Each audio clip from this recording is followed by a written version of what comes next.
Júlio, Daniel, teve aula teórica semana passada? Eu vi, mas parece que não teve, não. Eu acho que eu não dei aula semana passada, mas eu não tenho certeza.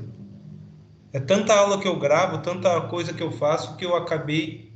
Só sei que eu não lembro de ter disponibilizado esse material para vocês. Mas dá para disponibilizá-lo hoje e tirar dúvida no dia 19.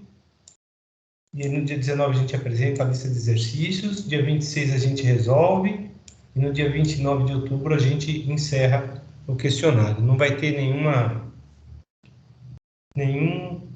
nenhum impacto na disciplina.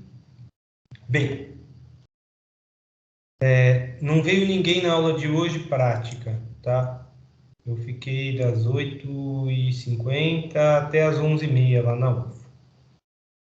Dia 19 e dia 26 são as últimas aulas para vocês fazerem os testes, tá?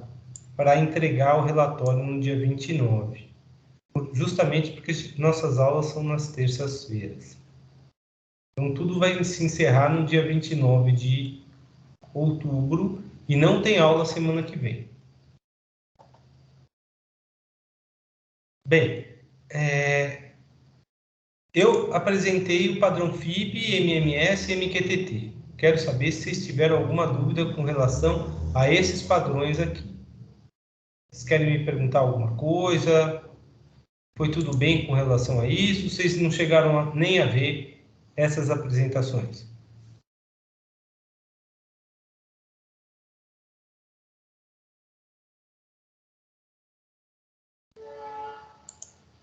Tá, hoje eu estou disponibilizando o padrão APC. O padrão APC, pessoal, ele é uma iniciativa da Microsoft para que a gente possa ter conexão entre os dispositivos.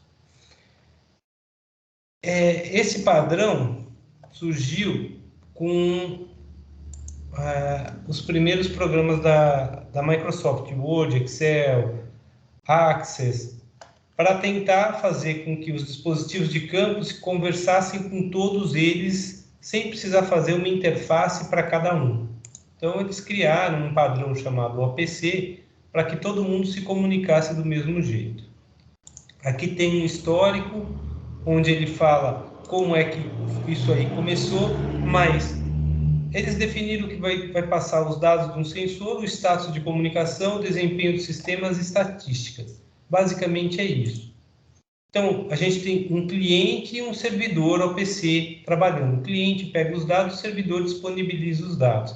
E é assim que toda parte industrial trabalha. É no estilo cliente-servidor. A grande maioria não faz uso de um servidor OPC. Eles têm um driver exclusivo para que o cliente, que vai ser um supervisório, acesse um determinado CLP ou um equipamento do tipo SCADA, SDCD ou qualquer outro tipo de solução existente. Isso serve para a gente falar de indústria usando as tecnologias do milênio passado. Todo mundo agora quer que tudo isso aqui aconteça usando o protocolo da internet das coisas que foi mostrado na aula anterior, o MQTT, onde a gente não tem só um servidor e um cliente, a gente tem um broker e a gente tem os publicadores, que são os servidores, e os clientes e os consumidores, que vão ser os clientes. Então, além desses dois, tem um terceiro, e esse terceiro faz a ligação entre quem consome e quem produz, ou quem publica e quem consome, publicador, consumidor. O broker, apesar de ter mais um elemento nessa história entre cliente e servidor, ele facilita muito a vida, porque aqui, cada cliente tem que se comunicar com cada servidor, e aí eu tenho que criar tabelas de para em cada cliente para acessar esse servidor. Com o broker já disponibiliza a informação para quem subscreve. Subscreveu, e a subscrição é uma coisa mais simples, tá? quem subscreveu vai receber a informação tão logo ela seja atualizada. Aqui está mostrando que a gente pode ter diversos tipos de equipamentos na rede, todos eles se conversando, e a grande maioria vai trabalhar de forma cliente-servidor, e para que diferentes tipos de fornecedores possam se comunicar, um padrão OPC foi necessário.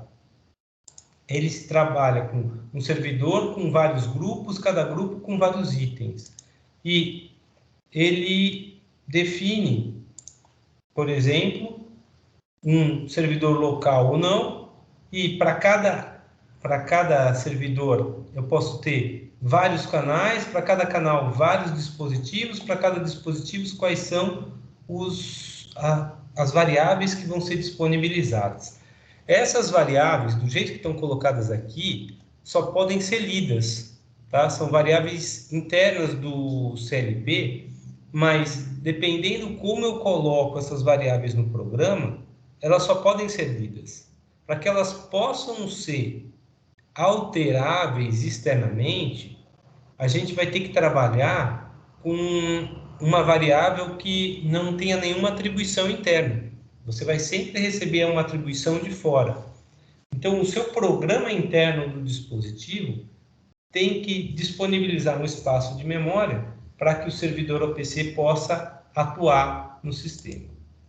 E aqui mostra o exemplo do servidor OPC trabalhando, tem o servidor da Matricom e mostra também os status das informações aqui, como é que se houve ou se não houve comunicação.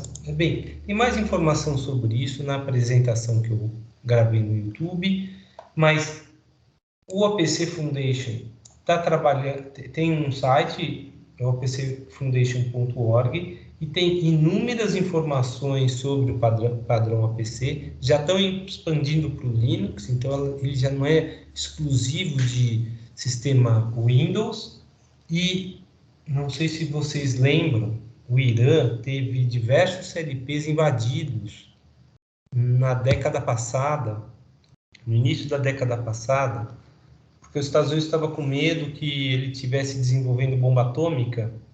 Como os CLPs que eles estavam usando, todos faziam uso de sistema operacional Windows, graças ao sistema operacional Windows e o padrão APC, hackers invadiam esses CLPs e desconfiguravam ele. Tá?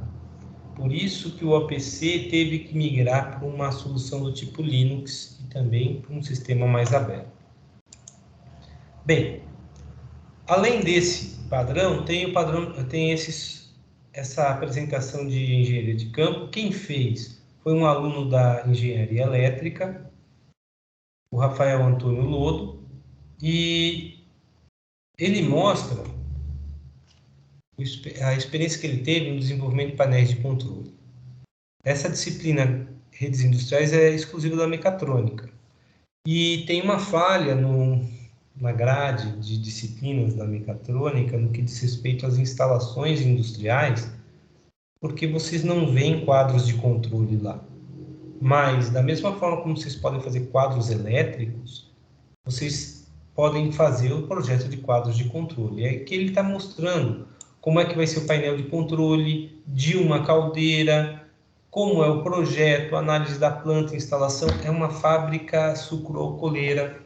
Ele mostra as conexões dos instrumentos, dos processos, tem que fazer todo o projeto de como é que vai ser o suporte do sensor, do atuador, como vai ser feita a conexão dos cabos elétricos, porque isso quem faz é o engenheiro mecatrônico. E as principais dificuldades.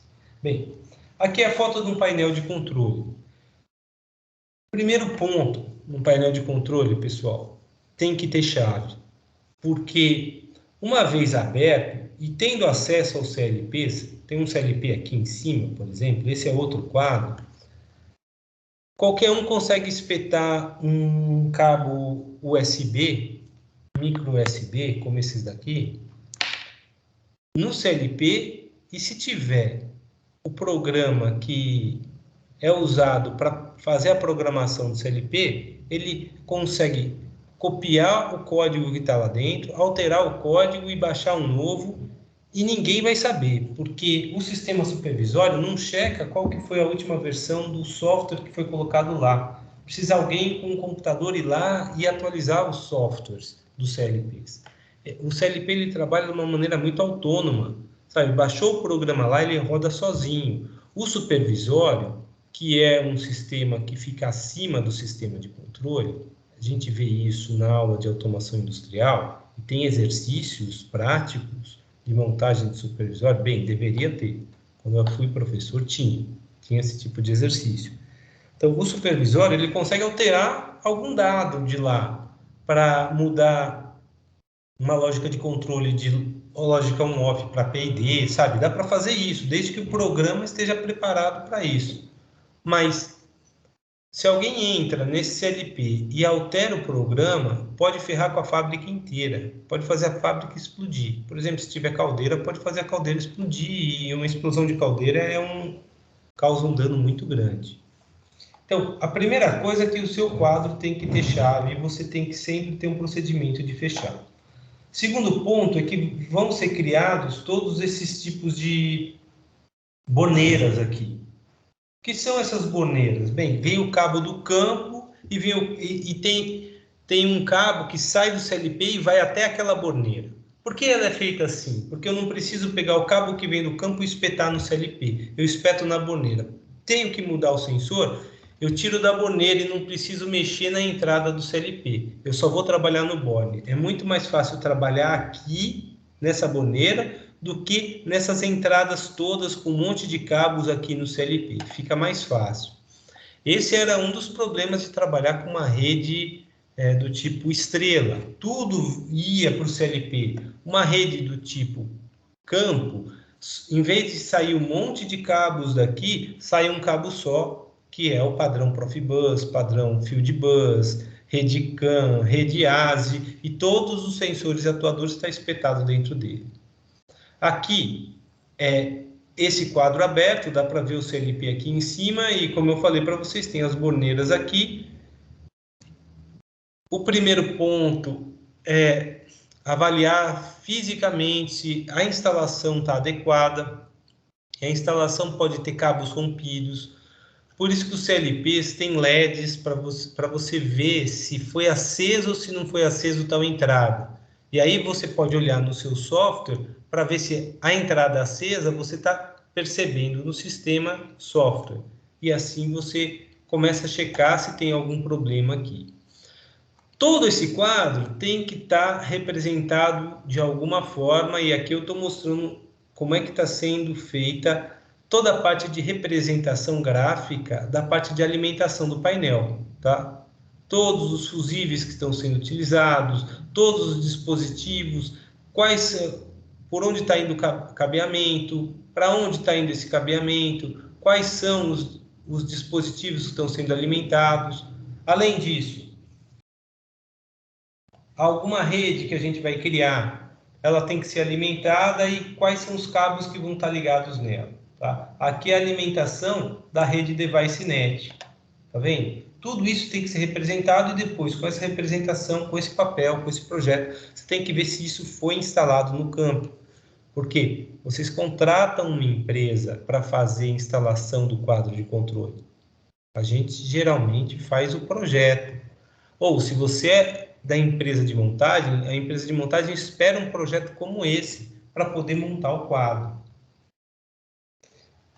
Além da alimentação das redes, como a DeviceNet, tem que ter a alimentação do PLC. E tem que, para cada cartão do CLP, dizer que cabo está entrando aqui. Cada cabo tem que estar identificado, tá? Eu já vou mostrar a identificação dos cabos. Então, aqui eu tenho a comunicação entre os CLPs, o rack principal e as comunicações do tipo ControlNet, tá vendo? Tá tudo escrito aqui, ControlNet. As comunicações em campo, RxTx, significa que eles estão se comunicando sem fio nessa parte aqui, e aqui com fio com esse dispositivo, e tem 2 canais de comunicação. As entradas analógicas do CLP, tá aqui o rack de entradas analógicas, tudo que está instalado, se tem alimentação, se não tem alimentação, e aqui tem toda a numeração do cabo que vai ser colocado. E essa numeração ela tem que ser exclusiva para cada cabo. Porque quando o cara passar o cabo, ele vai saber que essa parte positiva tem essa identificação e vai colocar na parte positiva do sistema. A parte negativa vai entrar no rack desse CLP GE Fanuc slot IC695A LG 626 rack 1 slot 6, tá vendo? A entrada 1, a entrada 2, a entrada 3, 4, 5, 6, 7, 8, 9 e assim sucessivamente. Aqui estão as saídas analógicas, entradas digitais, saídas digitais. Aqui já é da Allen Bradley, tá vendo? Aqui é da GE Fanuc. Aqui os bones, relés e borneiras de campo, como eu disse para vocês. Um lado vem do campo, outro lado vem do CLP. Cada lugar que vai recebendo tem essa anilha, e essa anilha tem a numeração que tem que ser a mesma numeração que foi colocada aqui, tá vendo? Cada lugar tem uma numeração, e essa numeração tem que bater com a numeração que está colocada aqui nas borneiras.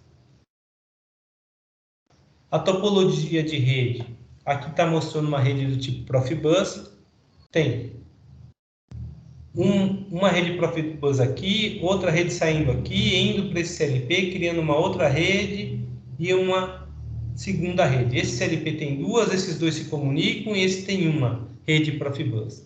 E tem duas estações de operação. Cada elemento que você vai usar também tem que ser identificado. Onde vai ser colocado no campo? Tá vendo? Ó, tem um sensor de pressão aqui, as tomadas de pressão todas aqui, o transmissor de pressão de ar tem que estar representado no projeto e tem que ter um desenho mostrando no prédio como um todo onde ele vai ser instalado. Tá vendo que aqui tem um suporte com dois parafusos? Quem projeta isso é o engenheiro mecatrônico. Aqui tem uma válvula de superaquecedora. A mesma coisa, essa válvula tem cabeamento entrando, tem alimentação de ar comprimido, tem um sensor aqui nessa válvula, tem uma numeração nela, tá vendo? PCV 220. Essa numeração tem que ser a mesma que esteja no CLP. Aqui tem outros instrumentos, transmissor de pressão, sensor de temperatura. E depois de feito o projeto, a gente tem que instalar. A instalação é no canteiro de obras. Tem que olhar o fluxograma do processo e marcar os pontos de instalação dos instrumentos. Tem que encaminhar a fiação, passar a fiação. A passagem de fiação não é uma coisa simples. Tem que colocar os suportes dos instrumentos. Tem que checar quando você passa os fios se ele rompeu ou não. Normalmente se checa fechando o contato numa das pontas e na outra vendo qual é a resistência do sistema. Se a resistência for infinita, significa que não está passando corrente nem tensão, e aí não está passando corrente, e isso significa que o cabo foi rompido em algum lugar. Tem que fazer a localização dos painéis de controle. Tem os painéis principais, os painéis que são próximos aos principais equipamentos, lançamento das fiações e fixação dos instrumentos, ligação das fiações, tanto nos instrumentos quanto nos painéis. Então, primeiro eu lanço o cabo, para depois eu ligar os cabos. E acompanhar o comissionamento da planta. Parece simples, né? O que acontece é que são várias frentes numa obra. A engenharia civil, a mecânica, aí tem a parte de automação, a elétrica, às vezes tem engenharia química, uma fábrica de açúcar e álcool tem engenheiro químico, e de repente você está passando o seu fio e o pessoal da obra civil chega com um trator e faz um buraco e arrebenta o cabo que passou. Quem é que vai pagar para passar de novo o cabo? E o atraso? E se chover? Dá para passar? Choveu ontem à noite e choveu muito. Como é que você acha que ia estar a fábrica hoje se não tivesse teto em cima? Você acha que eles montam uma fábrica em cima do asfalto ou é na terra, pessoal? Bem, além disso, aqui está o processo de fermentação da Biopac Açúcar e Álcool em Brejo Alegre, em São Paulo. Esse daqui é o fluxograma do processo. Vamos olhar esses trocadores de calor. Está aqui os trocadores de calor do preparo do mosto. Se vocês tiveram aula de instrumentação comigo, vocês vão lembrar desses TI, PI, XV, TT, TIC. Ó, TIC, isso aqui é controlador e indicador de temperatura. Sai desse transmissor de temperatura e vai para essa válvula aqui, válvula de controle. Então, eu tenho um laço de controle aqui. Isso é informação que vai para o cara que vai programar o CLP para colocar esse laço de controle. Aí ele vai ter que procurar alguém para saber que tipo de controle é esse. É abre e fecha? É um controle do tipo PID? Todos esses indicadores de pressão e temperatura, o que vão ser usados? Onde vão ter que ser colocados? Além dos trocadores de calor, a gente tem a parte dos silos. E tem sensores de temperatura, indicadores de temperatura, de fluxo, válvulas que a gente tem que conhecer. Cada um desses tem que dizer em que entrada ou em que saída a gente vai usar dentro do CLP. E a identificação dela tem que ser a mesma. Tá vendo? 6309. Aqui tem que estar escrito 6309. Como eu disse, tem que projetar os suportes para os transmissores, todas as tomadas de pressão de água, de gás, de vapor, para medição de vazão, para pressão de gás, para medição de nível. Tudo isso tem que ser projetado. E mais, você tem que falar qual é a parte que é responsabilidade da instrumentação, qual é a parte que não é responsabilidade da instrumentação. Que tipo de luva vai usar, quais são as dimensões que vão ser utilizadas, até você informar se vai ter ou não vai ter válvula, todos os elementos, todos os suportes. Tudo isso quem faz é a parte de automação industrial.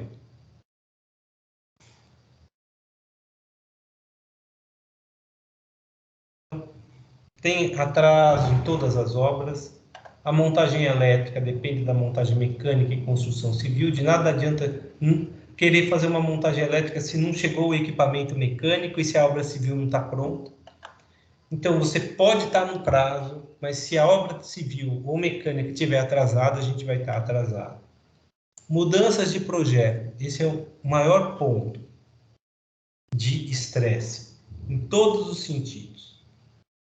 Mudou o projeto, você tem como revalidar o seu preço, se você é empresa de instalação. Agora, se você é empresa que contratou, aceitou uma mudança de projeto, é aceitar uma mudança dos valores. Então, a negociação sempre acontece em mudança de projeto. Isso não é simples. Muito do dinheiro que você conseguiu não gastar no projeto inicial, com mudança de projeto, você abre as pernas e perde muito dinheiro. Se está chovendo, se está seco, isso afeta. Quebra das partes já montadas por outras colaboradoras. É assim que é o campo onde você vai instalar os seus equipamentos. E se tiver alguma dúvida, gente, vocês me perguntem, mas basicamente trabalhar em indústria e passar cabo e criar rede industrial é mexer em ambiente assim, tá? Ou em fábrica já pronta. Aí você tem que remendar aquilo que já tem pronto. Ok, gente? Alguma dúvida? Deixa eu ver. Ah, tá. Isso aqui é outra coisa. Bem, então, essas informações estão aqui. Aqui tem o vídeo do padrão APC. Semana que vem não tem aula. No dia 19, eu mostro a segunda lista de exercícios para vocês e a gente vai encerrando a disciplina. Alguma pergunta?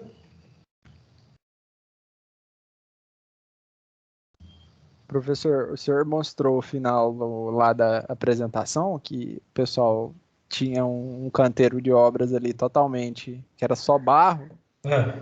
Na hora de implementar um projeto assim é muito mais fácil do que depois de pronto. Eu já encarei muito problema com isso aí. É e não é. Quando eu falei que se a fábrica está pronta, você tem que remendar o existente é muito complicado. Ou destruir o que está lá, né? Mas não quer dizer que quando o ambiente está desse jeito é fácil. Não é fácil. Principalmente porque a gente está falando de sensores que são sensíveis. Pô, o que acontece quando ele entra em contato com a lama? Você está passando um cabo fio de bus lá. A lama ela é muito mais agressiva do que um ambiente que não tem água e não tem lama, sabe? E o cabo pode romper por causa disso, pode ter dificuldade em passar, tem prazos apertados para cumprir. E imagina, olha só aqui, ó, eles ainda vão passar essa tubulação. E quando eles passam essa tubulação, arrebentam tudo aquilo que você montou. O que você acha disso? Também não acho fácil isso. Eu acho que não tem, Igor, não tem nenhuma situação que seja fácil, não. Verdade. Não, eu falo que, por exemplo, com o processo rodando, e é bem mais complicado, né? Que bom que você tocou nesse ponto. Gente, o que acontece quando tem uma fábrica pronta e tem que fazer manutenção? Eles determinam o prazo que vocês têm para fazer a manutenção. E para uma empresa, hora parada ela é igualzinho perda de dinheiro, perda de venda, porque eles não conseguem produzir e não tendo produto eles não conseguem faturar, não conseguem vender. Eu trabalhei na CSN e lá o pessoal da manutenção era rigoroso, falava, olha, essa manutenção elétrica vai durar 3 horas, vocês vão ter que fazer tudo isso em 3 horas, e o escopo era gigante. E tinha empresa que, por estar apertada em dinheiro, aceitava. E aí o que acontecia? Ela não fazia em 3 horas, fazia em 3 horas e meia. O que acontece com essa meia hora a mais? Vocês têm ideia? Alguém sabe o que acontece nessa meia hora a mais? Daniel. Eu diria que cobra da empresa que recebeu a demanda ali. E você sabe o que se cobra? É o preço da hora de produção.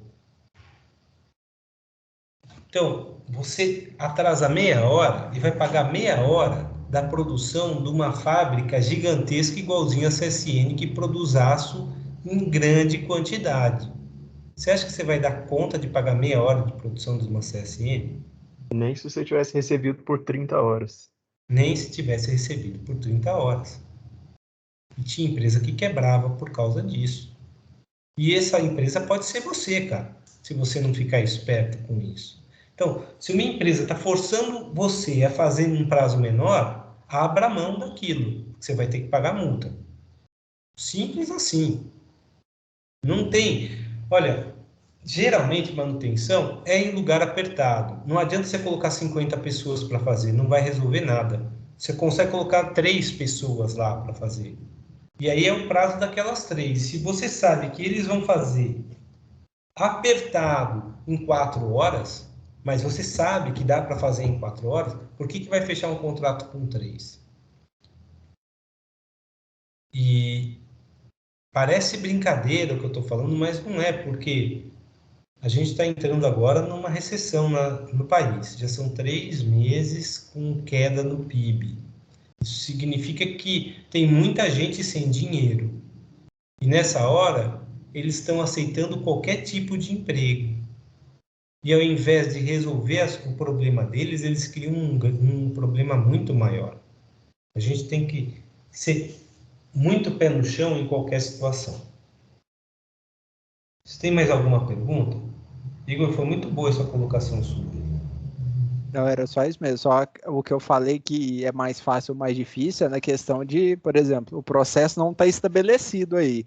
Depois que está estabelecido, você tem que parar uma caldeira, parar um processo produtivo. É loucura.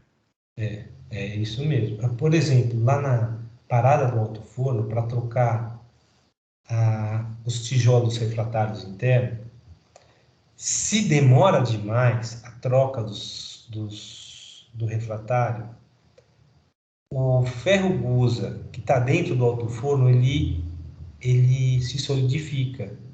E aí uma parada que ia ser de algumas horas vira um problema de 3 meses, porque você tem que esfriar inteiro o forno, chegar com equipamento para triturar aquele ferro que está lá, arrancar tudo aquilo, refazer toda a estrutura do alto forno, e são 3 meses para fazer isso. Fora o fato de que você perde quantidade de produto que você conseguiria produzir. Se, em vez de produzir 10 toneladas hora, você passa a produzir 5, porque um dos seus alto-fornos teve problema. Quando o projeto é novo, não tem isso. Mas tem cláusula no projeto da fábrica. Eu trabalhei numa fábrica, numa empresa que fazia projeto de fábricas de cimento, e a cláusula era quanto vai produzir por hora. Então, eles nem enchiam tanto o saco com relação a prazo em tempo, mas eles só receberiam a fábrica se você a ligasse e mostrasse que a produção é igual ou maior do que aquilo que você prometeu. E eu não sei o que é pior, tá? Eu juro para você, eu não sei o que é pior. Vou fazer uma manutenção numa fábrica que está funcionando, eu estou fazendo projeto e instalação numa fábrica que precisa ter determinado desempenho. O desempenho da fábrica é levantado através dos sensores que são colocados. Então, o engenheiro mecatrônico acaba se envolvendo nas duas situações. Tá? Toda essa parte de instrumentação e rede acaba envolvendo, seja no comissionamento de uma fábrica nova, ou em fazer retornar uma fábrica que parou para manutenção. Se a gente não fica esperto com isso, quem paga o pato somos nós, que é a parte mais fraca. Bem, então, tá aqui o material, gente. Vocês deem uma lida, olhem com mais calma isso daí. E semana que vem não tem aula. Daqui a 2 semanas a gente volta a se falar. Alguma pergunta?